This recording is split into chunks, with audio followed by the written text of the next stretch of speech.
In 1918, the war was costing Canada around $1 million a day. Workers helped this large cost by buying victory bonds. Victory bonds were created by the government, so people would loan money to the government to help with the cost of the war. Once the war was over and the government had enough money, they would give it back to the people who loaned it to them with their victory bonds. Another thing the Canadian government created to help with the cost at this time was income taxes. An income tax is a certain amount of money you pay to the government based on how much money you make.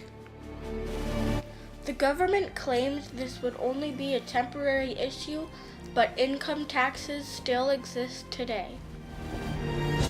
Since most men were away fighting in the war, women had to take over most of the jobs in society. Some of the jobs women took on were driving streetcars, working in police forces, and working in factories. Since women were working large amounts in the war, they believed they should have equal rights as men. A woman named Nellie McClung helped fight for these rights. The work women did in World War I proved that Nellie was right.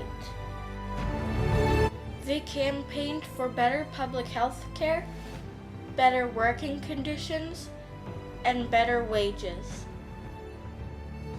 Women also fought for suffrage, which is also known as the right to vote.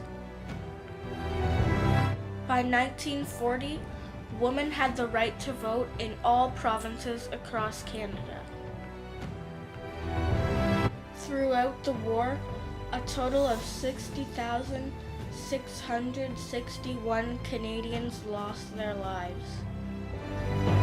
After the war, the French and English Canadians had a tense relationship because the English were mad that the French did not send enough volunteers during the war.